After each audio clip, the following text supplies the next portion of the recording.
Hello there, welcome to Genesis Models and welcome to another inbox review. In this inbox review we are going to be doing Revell's 1/48 scale Phantom FGR.2. Now this is a cool kit because what Revell's done here is they have basically reboxed the Hasegawa F4 Phantom. So you really do get a bargain with this kit, which is what I really love about this, because Hasegawa kits can be really expensive, so this is a nice way of sort of getting a cheap Hasegawa kit.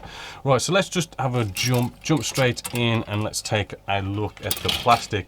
Now this kit was new tooled in 1982, but because it was by Hasegawa, you know, it really does still build into a fantastic kit. It's just been reboxed to hell. So as old as it is, it still does build into a nice kit. I have built quite a few of these. Now, as you can see, this is already broken off, right? This, the packaging, right, this is the problem with Revell, is everything came in this bag, and it does kind of, you know, sort of scuffs the plastic, and as you can see, you know, these bits have already sort of broken off, right? But the piece itself is still looking good. So let's just have a nice look at the surface detail. What we have with these Hasegawa kits, we have these lovely recessed panel line surface detail that you might, there we go, you can just see that recessed panel line detail with recessed rivets, right? It's got some really nice surface. The top part of the wing section, as you can see, really nice surface detail going on there. Because it's a bit of an old kit, we do still have those old problems of the wheel well doors. It does have detail, but you'll see a couple of ejector pin marks just in there. Even on our air brakes just here, you can see nice detail, but there's a couple of ejector pin marks just on there. Something to take care of. Just put this out of the way nice and safely. Right, we'll have a look at the fuselage section now. What we could see here again is the lovely surface detail that we've got going on as I rotate that in the light. As you can see, really sort of nice. The plastic feels really nice and smooth as well, not really sort of rough. Although I have noticed, again, because of the packaging, right, we do have like little scuffs here and there.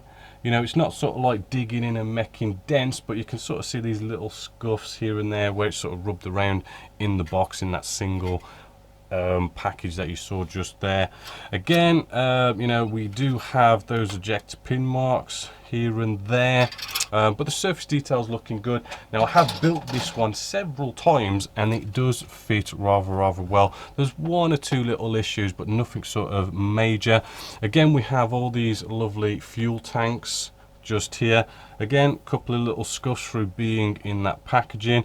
We do have just a couple of weapons. This was one of the criticism with the Hasegawa kit that's been reboxed by Revell, is the weapons. They really sort of limit the amount of weapons you can have, and as we know with F4 Phantoms, you can really go to town with weapons. So you do, if you want to sort of beef it up, you do need to go off and buy like sort of weapons separately as aftermarket parts. We do have wheels here that come in two parts, as you can see. We do have the US version of the exhaust just there. Then as we move along, let's just show you this version. I think this sprue basically turns it into the FGR version, where we have the different type of exhaust cans, right? These are, they do have, you know, the detail there, but it is kind of a little bit light, so hopefully it will take nicely to some sort of weathering washes. Again, we've got some weapons here for the British, and a few other little odds and sods on there. Ejector pin marks on that one, none on that sprue. We then have the nose cone as well. Nice little nose cone there, nothing to write home about. Then we have all our sort of internal detail. We do have some pilots just in here, which hopefully, as you can see, really well detailed. You can really sort of see the fabrics and all the gear that I'm carrying. They have got their helmets on, as you can see just there, but loads of detail around that. We have our instrument display panels, right? Hopefully, as you can see there, you know, a nice ton of detail going on there, looking pretty sort of good. As long with the actual tub itself, you know, we can also see loads of detail in there. With these F4 Phantoms, there is an absolutely ton of aftermarket parts, resin cockpits, pilots, you know, photo wets, the whole 9 yards. You can really sort of, if you really wanted to, really add a load of extra detail into the cockpit section, but you know, it's pretty damn good out of the box anyway. Again, we've got some ejector seats just here, which all just nicely builds up. As you can see, there is little bits of flash just there, you can probably see sticking out, and there's a couple here and there because it is from 1982, but it still has survived the test of time. Right, then we move on to the canopies themselves. I don't need to get these out the bag because, you know, I have built this before. They am sort of really nice, crystal clear, absolutely spot on canopies, and you should and they actually put them in their own separate bag, so at least it stops the scuffs and all that stuff there. Then we have the decals. Now the decals, normally Revell does cartograph decals, which are up there of being a really top quality decal, but I don't seem to see anything that suggests that. I mean, it does say printed in Italy, which would suggest that, but I haven't seen anything. But they do look rather good. Hopefully, as you can see, we do have, it's sort of like almost like a matte sort of finish, but that's no big deal. Loads and loads of detail, really sort of, you know, can make out some of the smaller print if we look a little bit closer. But as you can see, loads and loads of decals, really sort of, you know, decal this up with all the stencils and all the markings and everything, looking really nice. They should work well with micro, salt and set. Then we have the instructions just here, so let's just open these out, maybe bring you in a little bit closer on the top can. All nice, sort of thin, good quality paper, all in nicely in colour, kind of showing you a few little tips and stuff there, moving through, showing all the different sprues.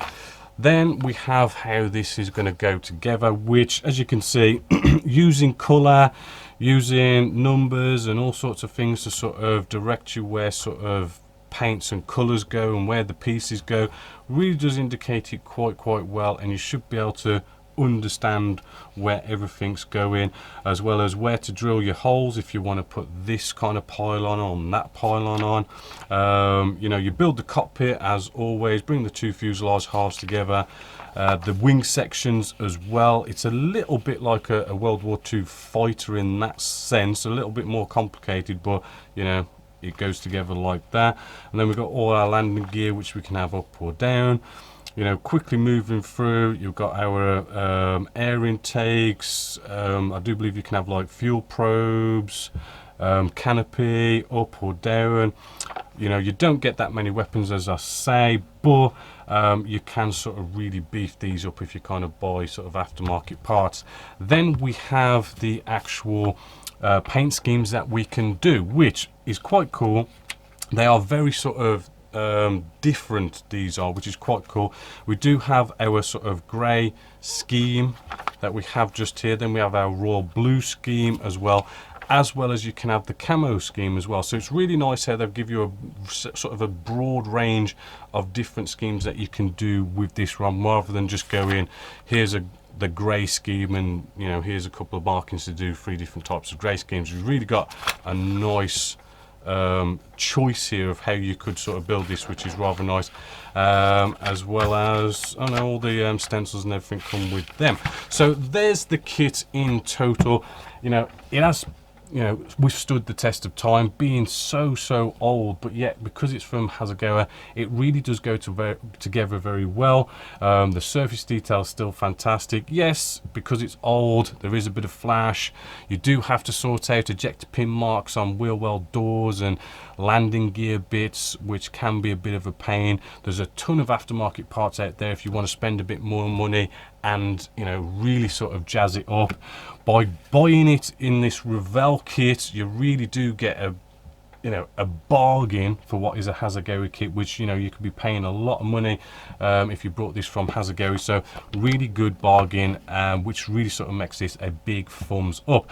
Now this kit retails around about $29.99, so as you can see, really sort of nice cheap kit. It is in the Genesis model store at a discount worth £26.99, so a nice little discount there in the Genesis model store. So all in all, definitely a big thumbs up and a well recommended kit. I'll build loads of them. You'll love building it. I do actually want to build another one day, so yeah, apart from that, hopefully you have enjoyed. So as always, until next time, my name is Bobby Waldron, this is Genesis Models, and I'll catch you in the next video.